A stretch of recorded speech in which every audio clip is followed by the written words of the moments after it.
Good morning students. तो बेटा कल हमने पढ़ा था रेस्ट एंड मोशन की डेफिनेशंस। बेसिक जो था हमारा मोशन चैप्टर का, उसमें हमने रेस्ट एंड मोशन के बारे में थोड़ा सा डिस्कस किया था। ठीक है, तो रेस्ट क्या होता है, मोशन क्या होता है, उनकी डेफिनेशंस के बारे में हमने रीड किया। आज का जो हमारा टॉपिक है नेक्स्ट इसी चैप्टर का, तो टॉपिक हमारा है फिज़िकल क्वांटिटी। फिज़िकल क्वांटिटी क्या होती है फिज़िक्स में, उसके बारे में हम पढ़ने वाले हैं। ठीक है, तो फिज़िकल क्वांटिटी की बात करें हम, तो फिज़िक्स में बहुत सारी क्वांटिटीज़ हैं ऐसी जो हम मेज़र करते हैं, जिसको मेज़र करने के लिए अलग अलग डिवाइस का यूज़ करते हैं। जैसे हमारे पास फोर्स हो गया, mass, time, speed, velocity, distance, displacement, acceleration, ये जितने भी मैंने नाम बताए हैं ये सारी फिज़िकल क्वांटिटीज़ है। और भी बहुत सारी फिज़िकल क्वांटिटी है, वर्क, एनर्जी, पावर, है ना। तो फिज़िकल क्वांटिटी हम बोलते किसको हैं फिज़िक्स में? तो एक क्वांटिटी, वो क्वांटिटी विच कैन या दैट कैन बी मेजर्ड, जिसको हम मेजर्ड कर सकते हैं बाय एन इंस्ट्रूमेंट। एक इंस्ट्रूमेंट का यूज़ करके हम जिसको मेजर कर सकते हैं और बी कैलकुलेट कर सकते हैं। ठीक है, तो ऐसी क्वांटिटी जिसको हम मेज़र कर सकते हैं और किसी इंस्ट्रूमेंट की मदद से, या फिर हम कैलकुलेट कर सकते हैं, तो ऐसी क्वांटिटी को हम क्या बोलते हैं बेटा? Physical quantity. इसके एग्जांपल्स जैसे मैंने अभी बताए हैं आपको, बहुत सारे एग्जांपल्स हमारे पास फिज़िक्स के अंदर जो फिज़िकल क्वांटिटी के लिए, जैसे कि बताया फोर्स हो गया, टाइम हो गया, एक्सेलरेशन, स्पीड, वेलोसिटी, है ना। तो ये सारे जो हैं ये एग्जांपल हैं किसके? फिज़िकल क्वांटिटी के। तो इसके एग्जांपल्स में हम लिख सकते हैं, जो एग्जांपल हैं वो force, speed, distance, time, acceleration, ये सारी क्वांटिटीज़ जो हम आगे पढ़ने वाले हैं। और भी बहुत सारी क्वांटिटीज़ हैं। तो वो क्वांटिटीज़ जिसको हम मेज़र कर सकते हैं, इंस्ट्रूमेंट की हेल्प से कैलकुलेट किया जा सकता है, तो उस फिज़िकल क्वांटिटी को हम क्या बोलते हैं बेटा? Physical quantity. अब बात आती है कि फ़िज़िकल क्वांटिटी जो है वो कितने टाइप्स की होती है। तो टाइप्स के अंदर बात करें तो यहाँ पर फिज़िकल क्वांटिटी दो तरह की होती है। तो टाइप्स में बात कर लेते हैं हम, types of physical quantity. Physical quantity कितने टाइप्स की होती है? तो उसमें हमारे पास पहले जो टाइप की फिज़िकल क्वांटिटी है वो है स्केलर क्वांटिटी। स्केलर क्वांटिटी, ठीक है। स्केलर क्वांटिटी क्या होती है? देखिए, a physical quantity which have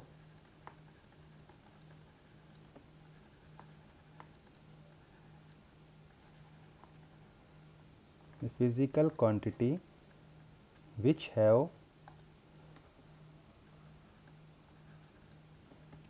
only magnitude, magnitude का मतलब होता है वैल्यू, एंड नो डायरेक्शन, जिसकी कोई भी डायरेक्शन नहीं होती है,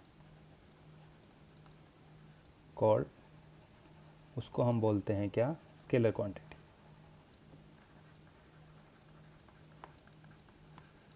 ठीक है, जैसे एग्जांपल में हम लिखते हैं, इसमें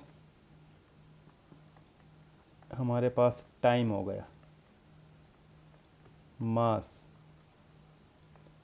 डिस्टेंस, वर्क, और भी कई सारी फिज़िकल क्वांटिटीज़ होती हैं। तो क्या समझे हम इसका मतलब? देखो, एक ऐसी फिज़िकल क्वांटिटी जिसके पास सिर्फ और सिर्फ मैग्नीट्यूड होता है। मैग्नीट्यूड का मतलब जिसकी सिर्फ वैल्यूज़ होती हैं। जैसे कुछ भी हमारे पास मान लो, जैसे कह दिया जाए कि एग्जांपल 10 kg एप्पल। ठीक है, तो यहाँ ये जो 10 kg है बेटा, ये 10 kg आपके पास क्या है, मास है उन एप्पल्स का। ठीक है, और जिसके सिर्फ आपके पास क्या है, ये मैग्नीट्यूड है, ओनली मैग्नीट्यूड। 10 kg की कोई डायरेक्शन नहीं होगी कि 10 kg Apple north, 10 kg Apple south, है ना। तो इस तरह से जैसे आपके पास कह दिया जाए कि 50 सेकेंड्स। अब जो 50 सेकंड है, तो 50 सेकंड क्या है, 50 जो है वो मैग्नीट्यूड है, टाइम की वैल्यू है। टाइम की वैल्यू कितनी है, 50 सेकंड्स है, लेकिन टाइम की डायरेक्शन क्या होगी। ठीक है, तो कोई डायरेक्शन नहीं होती टाइम की, तो सिर्फ आपके पास क्या है, यहाँ पर वैल्यू है, ओनली मैग्नीट्यूड है। तो 50 सेकंड जो है वो टाइम की वैल्यू है, मैग्नीट्यूड है, तो कोई भी डायरेक्शन नहीं है। तो ऐसी फिज़िकल क्वांटिटी जिसके पास सिर्फ और सिर्फ क्या होता है, मैग्नीट्यूड होता है, वैल्यू होती है, कोई भी डायरेक्शन नहीं होती है, तो उसको हम बोलते हैं क्या, स्केलर क्वांटिटी। ठीक है, और भी काफ़ी सारे जैसे एग्जांपल मैंने लिखे हैं, टाइम, मास, डिस्टेंस, वर्क, आगे हम पढ़ेंगे स्पीड वगैरह के बारे में। ठीक है, तो ये सारी कैसी क्वांटिटीज़ हैं, स्केलर क्वांटिटी हैं। वहीं दूसरे टाइप की जो क्वांटिटी की बात करें हम यहाँ, सेकंड टाइप ऑफ क्वांटिटी यहाँ पे, तो वो होती है vector quantities. Vector quantity, vector quantity क्या होती है, देखिए, एक ऐसी फिजिकल क्वांटिटी, एक ऐसी फिजिकल क्वांटिटी जिसकी विच हैव मैग्नीट्यूड, वैल्यू होती है, एज वेल एज डायरेक्शन। ठीक है, उसको हम बोलते हैं कॉल्ड वेक्टर क्वांटिटी।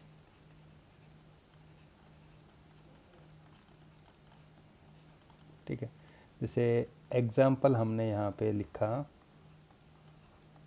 फोर्स। ठीक है, मान लो हमारे पास क्या है कि कोई ऑब्जेक्ट है, जैसे हमने यहाँ पर एक ऑब्जेक्ट कंसिडर किया, ये हमारे पास कोई ऑब्जेक्ट है, कोई बॉक्स मान लिया हमने। ठीक है, ये हमने एक बॉक्स यहाँ पे कंसिडर किया। एक स्टूडेंट है यहाँ पर, और वो स्टूडेंट क्या करता है, इस बॉक्स को अपने हाथों की मदद से धकेलता है, इस साइड में पुश कर रहा है। ठीक है, और इसने फोर्स लगा रखा, मान लो 5 न्यूटन, 5 न्यूटन का इसने फोर्स लगा रखा है। ठीक है, 5 न्यूटन फोर्स से ये राइट साइड में इस ऑब्जेक्ट को धकेल रहा है, पुश कर रहा है। तो यहाँ पर ये जो 5 न्यूटन है, ये फोर्स का क्या हो जाएगा, मैग्नीट्यूड हो जाएगा, फोर्स की वैल्यू हो जाएगी। ठीक है, और इसकी डायरेक्शन क्या होगी, तो इस साइड में जो है वो फोर्स की क्या हो जाएगी, डायरेक्शन हो जाएगी, जिस साइड में ये ऑब्जेक्ट मूव करेगा, डायरेक्शन ऑफ फोर्स। ठीक है, और ये क्या है, मैग्नीट्यूड ऑफ फोर्स। तो फोर्स जो है उसके पास मैग्नीट्यूड भी है और डायरेक्शन भी है, इसलिए फोर्स को हम क्या कहेंगे, एक वेक्टर क्वांटिटी। इस तरीके से हमारे पास और भी एग्जाम्पल है, वेलोसिटी हो गया, किसी भी ऑब्जेक्ट की जो वेलोसिटी होती है वो भी वेक्टर क्वांटिटी होती है। किसी भी ऑब्जेक्ट का जो वेट है, वज़न, वेट, वो भी एक वेक्टर क्वांटिटी है। जैसे वेट क्या होता है, हम ग्रेविटेशनल यूनिट के अंदर पढ़ने वाले हैं कि वेट क्या होता है। तो वेट, किसी भी ऑब्जेक्ट का वेट अर्थ के द्वारा लगाया गया जो फोर्स होता है वो ही उस ऑब्जेक्ट का क्या होता है, वेट होता है। जैसे मान लो हमारे पास ये हमारी अर्थ है। ठीक है, ये हमने क्या कंसिडर की, हमारी अर्थ कंसिडर की। ओके, तो ये हमने अर्थ कंसिडर की, इसके ऊपर हमने कोई ऑब्जेक्ट मान लिया, सपोज करो ये हमने कोई दूसरा एक ऑब्जेक्ट मान लिया जिसका मास है 10 kg। ठीक है, तो वेट निकालने का फॉर्मूला होता है W is equal to mg। आगे डिस्कस करेंगे हम ग्रेविटेशनल चैप्टर में। तो मास इसका 10 है और g की वैल्यू हम 9.8 लेते हैं। तो इसका जो वेट आता है दैट इज़ 98 न्यूटन। तो वेट की डायरेक्शन क्या रहती है? तो वेट की डायरेक्शन अर्थ के सेंटर की तरफ, इस साइड में लगेगा क्या? वेट। तो जो 98 न्यूटन है बेटा यहाँ पर 98 न्यूटन, ये क्या है? ये मैग्नीट्यूड है। मैग्नीट्यूड किसका? वेट का, वजन का। ठीक है। और ये जो हो गई, ये क्या हो गई? डायरेक्शन। वेट की डायरेक्शन किधर होता है? Towards the centre of the earth. ठीक है, इसके बारे में हम डिटेल से आगे पढ़ने वाले हैं। ये एग्जाम्पल मैंने वैसे बताया है कि वेट जो है वो एक वेक्टर क्वांटिटी है, क्योंकि वेट के पास मैग्नीट्यूड भी होता है और वेट का डायरेक्शन भी होता है, इसलिए वेट एक ऐसी क्वांटिटी है, वेक्टर क्वांटिटी। क्लियर? तो फिजिकल क्वांटिटी हमारे पास दो टाइप की होती है, डिस्कस किया मैंने यहाँ पर। पहला स्केलर क्वांटिटी, जिसके अंदर सिर्फ और सिर्फ क्या होता है? मैग्नीट्यूड होता है। और दूसरी जो फिजिकल क्वांटिटी है वो क्या होती है? वेक्टर क्वांटिटी, जिसके पास मैग्नीट्यूड भी होता है और डायरेक्शन भी होती है। इसका हमने एग्जाम्पल बताया। जो स्केलर क्वांटिटीज़ है उनका एग्जाम्पल टाइम, मास, डिस्टेंस, वर्क और भी काफ़ी सारी क्वांटिटीज़ होती हैं जो स्केलर क्वांटिटीज़ हैं। और वेक्टर क्वांटिटीज़ की बात करें तो वेक्टर क्वांटिटीज़ में भी बताया कि फोर्स, वेलोसिटी, वेट और इनके अलावा भी और काफ़ी सारी जो क्वांटिटीज़ हैं जो वेक्टर क्वांटिटीज़ होती है। क्लियर? तो ये दो तरह की क्वांटिटीज़ हम पढ़ते हैं फिज़िक्स में। एक तीसरी टाइप की क्वांटिटीज़ आएंगी जब हम हायर क्लासेस में चले जाएंगे, टेंसर क्वांटिटीज़। तो उसका अभी हम यहाँ पर कोई डिस्कस करने वाले नहीं हैं, तो वो आपके 12th क्लास के बाद में आने वाली चीज़ें हैं। तो ये दोनों तरह की क्वांटिटीज़ याद रह जाएंगी। तो इसमें आपको ये दोनों टाइप की क्वांटिटीज़ जो हैं वो याद रखनी है। क्लियर? तो अब इसके बाद में हमारा आ जाता है छोटी छोटी डेफिनेशंस हैं, छोटे छोटे टॉपिक्स हैं। जैसे इसमें हमारे पास पहला आता है डिस्टेंस क्या होता है ना? डिस्टेंस हिंदी में समझें तो इसको दूरी बोलते हैं। डिस्टेंस का मतलब क्या होता है? देखिए, डिस्टेंस जैसे हम अपने घर से चले स्कूल के लिए, और स्कूल हमारा पड़ता है हमारे घर से मान लो 5 किलोमीटर।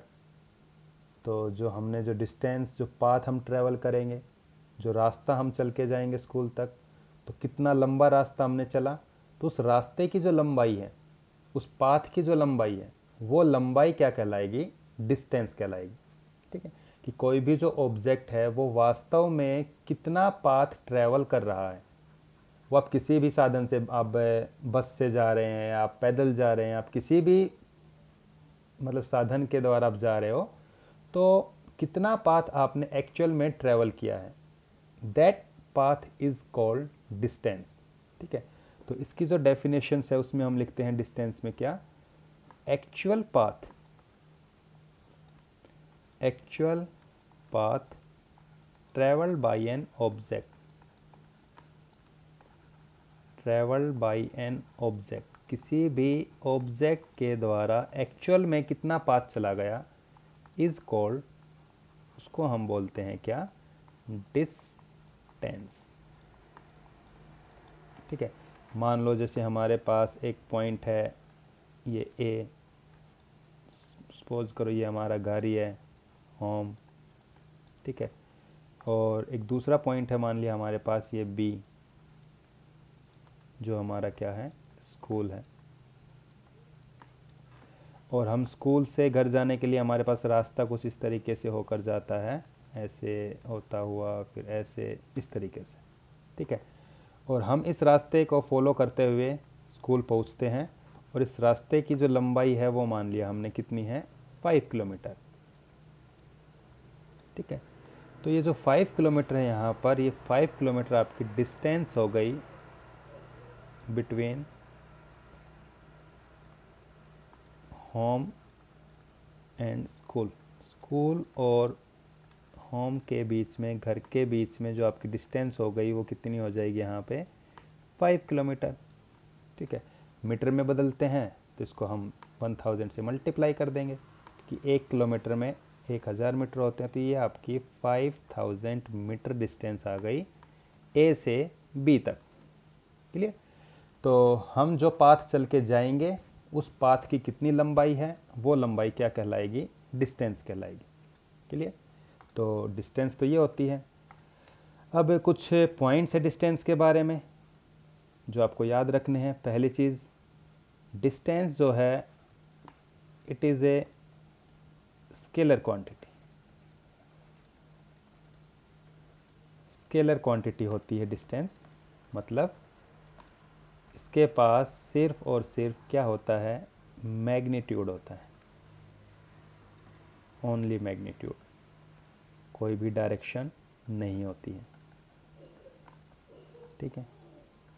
हमने चलना स्टार्ट किया, ए से बी तक पहुंच गए हम ऐसे घूमते हुए इस पाथ से। ठीक है। तो कोई एक से सीधी डायरेक्शन नहीं है हमारे पास, है ना। ऐसे गए, फिर हम ऐसे गए, ऐसे गए, तो ये जो 5000 मीटर हमने ट्रैवल किया, इसकी कोई सीधी डायरेक्शन नहीं है। सिर्फ क्या है, हमारे पास मैग्नीट्यूड है कि 5000 मीटर या हम कहें 5 किलोमीटर। तो इसकी कोई डायरेक्शन नहीं होती है, सिर्फ मैग्नीट्यूड होता है, इसलिए एक स्केलर क्वांटिटी है। दूसरा, मेज़र किस में करते हैं, तो जो एसआई यूनिट होती है डिस्टेंस की, एसआई यूनिट, डिस्टेंस की जो एसआई यूनिट है क्या होती है वो, तो डिस्टेंस को हम मेज़र करते हैं किसके अंदर, मीटर के अंदर,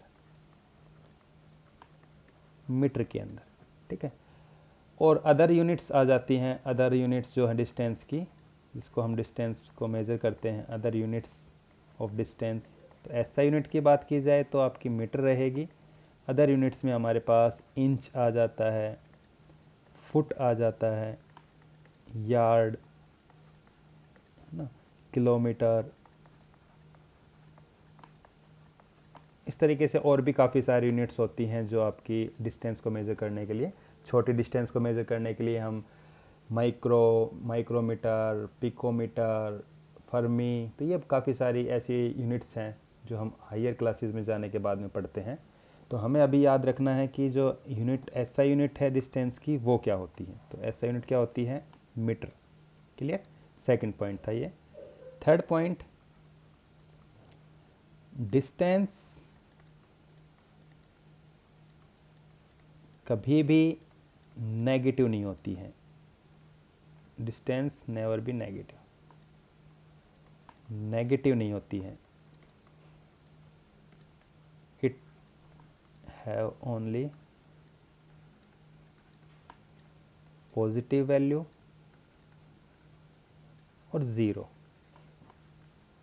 ज़ीरो किस केस में, जब ऑब्जेक्ट रेस्ट पर होगा।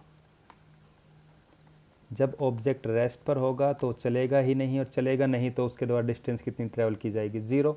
और जब भी ऑब्जेक्ट मूव करेगा तो कैसी डिस्टेंस ट्रैवल करेगा, हमेशा पॉजिटिव वैल्यू रहेगी, हमेशा पॉजिटिव वैल्यू रहेगी। कभी भी नेगेटिव वैल्यू नहीं होगी कि -5 किलोमीटर डिस्टेंस चला, -10 किलोमीटर डिस्टेंस चला, कि स्कूल से घर की डिस्टेंस या घर से स्कूल की डिस्टेंस -5 किलोमीटर है ना, या -10 किलोमीटर है, तो नेगेटिव में कभी आपका आंसर नहीं रहेगा।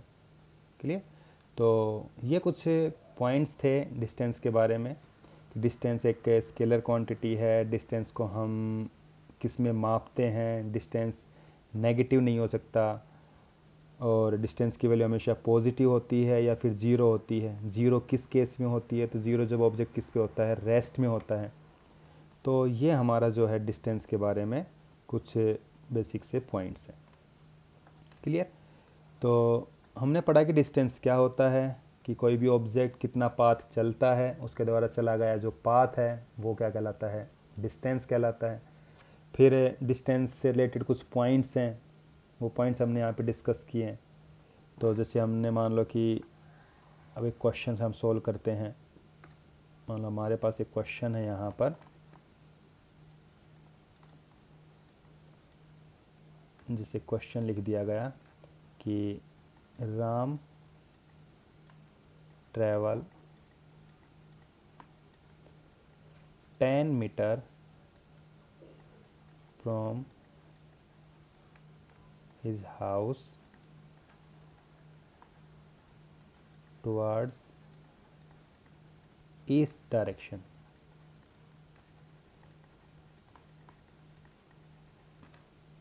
and after then he take left turn and move 5 meter distance.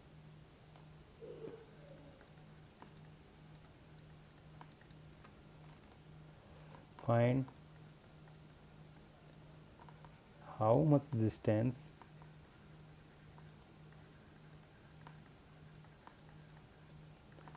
he will travel.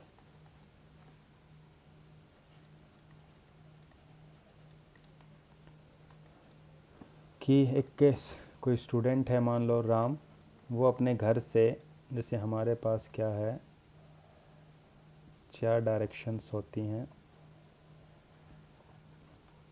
मान लो इस डायरेक्शन में हमने ईस्ट लिया, ये वेस्ट है, ये नॉर्थ है, ये साउथ है, ठीक है। तो अभी मान लो इनिशियली जो राम है वो अपने यहाँ पर उसका घर है, इस अपने घर पे खड़ा है, अपने घर से वो ईस्ट डायरेक्शन में चलता है, कितना 10 मीटर। तो मान लो वो यहाँ पहुँच गया, यहाँ से उसके घर से यहाँ तक की जो डिस्टेंस है वो हो गई कितनी 10 मीटर, यहाँ से यहाँ तक। तो वो ईस्ट की तरफ चलता है, इधर कितना 10 मीटर चलता है, वो इधर 10 मीटर पहुँच गया।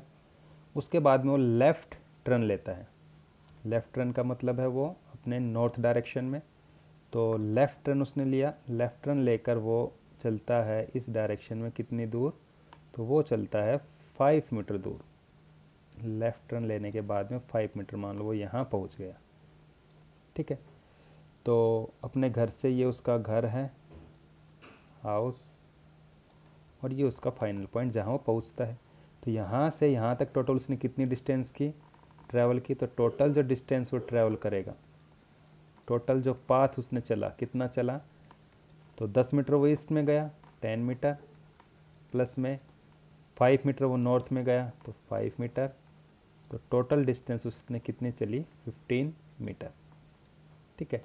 तो इस तरीके से जो है उसने टोटल डिस्टेंस ट्रैवल की 15 मीटर। सिंपल सा क्वेश्चन है ये। अगला जो हमारा टॉपिक आएगा डिस्प्लेसमेंट, उसमें थोड़े से इंटरेस्टिंग और अच्छे क्वेश्चंस बनते हैं। अब जैसे अभी इस क्वेश्चन पूछा जाए कि बताओ उसने कितनी डिस्प्लेसमेंट चली, हम इस क्वेश्चन को आगे रिपीट करेंगे जब हम डिस्प्लेसमेंट पढ़ लेंगे उसके बाद में। तो अभी आपको डिस्टेंस क्या होती है, डिस्टेंस के क्या क्या पॉइंट्स हैं, उनको नोट डाउन करना है और उनको पढ़ना है, ठीक है। कल का जो हमारा लेक्चर रहेगा उसमें हम पढ़ेंगे डिस्प्लेसमेंट के बारे में, और इनके बेस पे कुछ न्यूमेरिकल्स क्वेश्चंस होंगे, वो हम करेंगे सॉल्व डिस्टेंस और डिस्प्लेसमेंट के बेस पर। फिर हम स्पीड और वेलोसिटी के बारे में पढ़ेंगे, उनके क्वेश्चन सॉल्व करेंगे, ठीक है। तो आज के लिए आपको यही है कि 3 टॉपिक्स हमने पढ़े हैं।